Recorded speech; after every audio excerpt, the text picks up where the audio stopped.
I am the most hated man by every single company that ever exists. I'm on the blacklist of what's known as the Fortune 500 companies, which is the most richest and expensive companies that are on Earth. Now, what I mean by that is that, essentially, if there's a company that exists, and I exist in that same universe, well, chances are, they hate me. We're gonna go one by each one of my victims, and we're gonna be going into exactly how it happened, and what the consequences of it was. So I'd like to imagine that every single CEO at this point in the entire world probably just has some kind of a list with my name on it.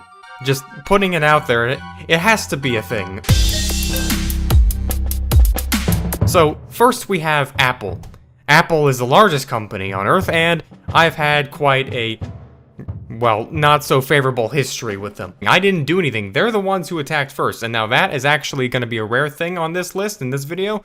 But either way, it started out way back in 2017 when I tried to make my own app. You can actually do that. Back then, it was quite a whole lot easier, I'd imagine, than it is today. What went down was that I had my logo, which was part of this channel, the Thetekkitrealm. So it was on the website, which got turned into this application now on the App Store.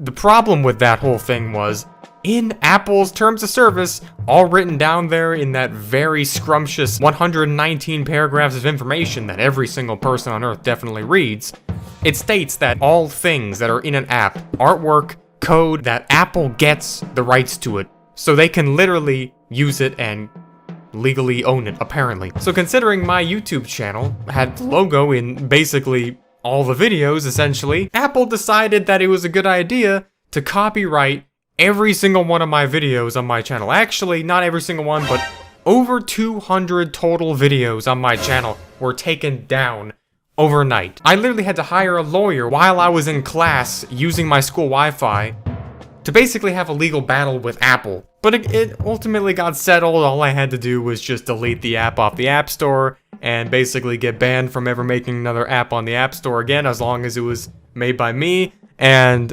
well, I got my YouTube channel back, and the app got put back on the App Store somehow, and it's still there. You can download it today.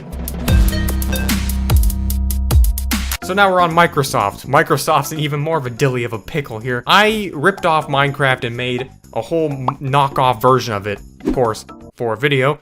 And basically, well, I just recreated it in one single day. It was a very, very good quality game. It was horrible, and literally I have no idea why anyone would ever want to play it. But I tried to put it out there so people would actually download it, but without my permission, the website that I tried to publish it on decided that they were going to charge money for it, and I wasn't going to get any of the money. So they took the game, the really cringy game that I made in 24 hours for a video, and they started charging people like $2 or maybe $1 each. And they gave me the dashboard, which showed how much money the game made, and made like $5,000, and I never got any of the money for it. What was the point of even giving me access to a dashboard if you're not even going to show me, or you're not going to pay me the amount of money?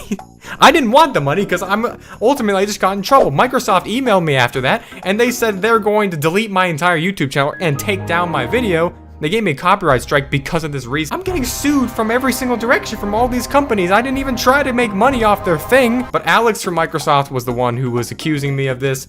Alex, I'm sorry, but it wasn't my fault. We got the whole thing settled, and I explained what happened, but either way, Microsoft didn't appreciate it, and I was banned from ever making another Minecraft knockoff game ever again. Moving on. TikTok. This one I don't feel bad from whatsoever because they're TikTok, but I'm not even going to tell you what I did because I don't want to spoil it for an upcoming video, but essentially I got permanently IP banned, and it's going to be for a pretty banger video, so make sure if the button about 2 inches below the screen is red, make sure you make it gray. Obviously, you don't want to miss out on that. Otherwise, you'll lose 10 years of good luck, too. They sent me a cease and desist letter, which, if someone sends you a cease and desist letter, they're either, like, you know, T-Series, or they probably don't like you. I have a whole envelope of just these cease and desist letters from these companies at this point. I'm collecting them. It's a collection. Oh, you can't do that to us. Stop. Stop. Roblox! So I did the exact same thing with Roblox. I ripped off Roblox, made a knockoff version, 24 hours. But then after that, I made a fake sponsorship campaign and sent them out to all these YouTubers, pretending to be Roblox in the email, but all it was actually just a Rickroll.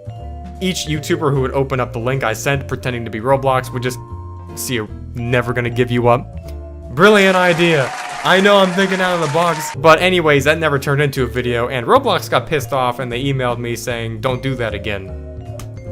And then they deleted my Roblox account and blocked me on Twitter. So I emailed them back and I Rickrolled them. I guess they kind of changed their mind and lightened up a little bit because they undeleted my Roblox account and then unblocked me. So at least Roblox was a little bit of a better sport about that.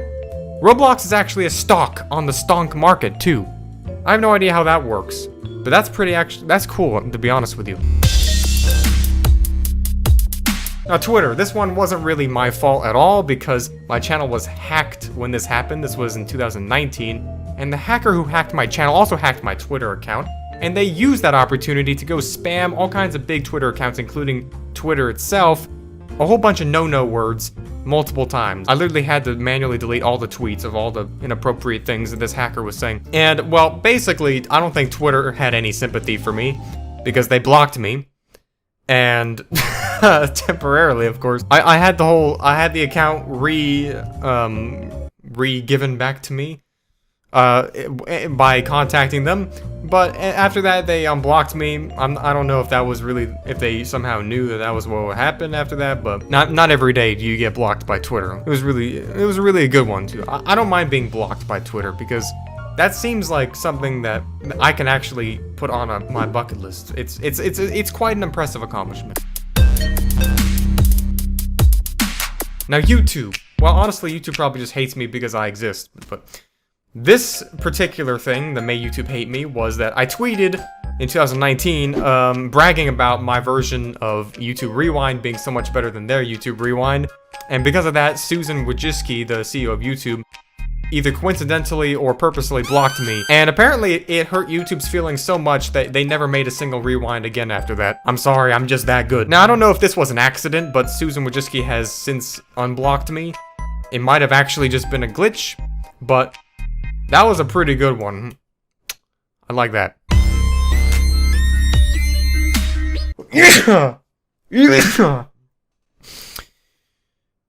UMG, I'm getting out of control. Well, UMG filed a cease and desist letter against me because I kept rickrolling them on Instagram and I publicly roasted them on YouTube. And then they blocked me. They also went ahead and personally copyrighted a whole bunch of my Rickroll videos, even when they were only including about 5 seconds of the Rickroll song in them. So thanks. Now, speaking about Instagram. Well, apparently I was Rickrolling people so hard on Instagram and so much that the entire country of India decided to try to enact a law to ban Rickrolling. And, well, Instagram didn't really like that, so they emailed me telling me to cut it out. And in return, I emailed them back with a Rickroll. I don't know if India went ahead and approved the law to outlaw Rickrolling via Instagram, because apparently so many Indians were trying to recreate my Rickrolling skills. You can't do it, just stop trying. And besides, I already have enough companies trying to sue me. I don't want more. Well, actually, it's kind of funny. I'm the Wolf of Wall Street when it comes to blacklisted on Wolf of Wall Street companies. Amazon. This one has nothing to do with Rickrolling, but it is for a video. Look, it's just for a video. Well, I was permanently banned on Amazon for writing questionable reviews on Amazon, and I was also blocked by their support Twitter account for asking why in a clearly joking way. We could read some of the reviews just for the heck. I was really just trying to come up with some interesting things to make a video about. See reactions off Amazon. Riddles for brain teasers. So I wrote, a good cure for boredom. Dang, this book was epic, man. I love how it went above and beyond with those riddles. I definitely wasn't expecting such a blast, and I'm 87 years old. Although, my caretakers gave me a rather strange look as I read it all day. I couldn't be bothered to give them any mind. I'll definitely have to show this to my great-grandchildren. Kids' minds are not put to the test enough nowadays with this TikTok or whatever they use. 10 out of 10. Now here's one I wrote for another novel. Oh my god, this was so unbelievably good that I cannot even put into words, so forgive me for my excitement. But just wow. From the start, it's a truly flamboyant story that makes my eyes not want to wander off anywhere else, even at the expense of a dying marriage and disappointed children, but I made up for it by at least lending them this book. I even caught my dog looking through this thing somehow. I have no idea if it understood it, but alone should tell you something. It would be a crime against humanity to spoil any of this book, but what I can say is the endless action, high-level suspense definitely compensate for the boring 9-to-5 life you live. It definitely sparks the life back into you as you go chapter to chapter and page by page. Man, not gonna get personal or anything, but I don't even need Viagra anymore. This rocks! This book is a good. It takes place in the good old days of the South. It was a nice trip down memory lane for me personally, with lots of internal conflicts for the main character. Hopefully we shall rise again. Well, all of these were hidden by the sensitivity filter. Come on!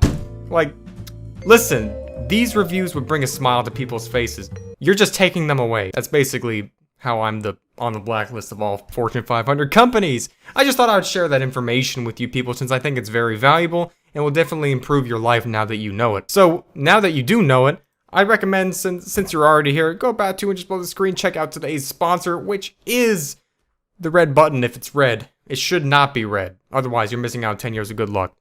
And that would be very unfortunate for you. So don't try to recreate my methods in order to become hated by all companies, because companies are good. They provide us with everyday products in life and all that. And they're also good to be rickrolled too. My name is Dallas, aka Infurness. Goodbye. Have a good one.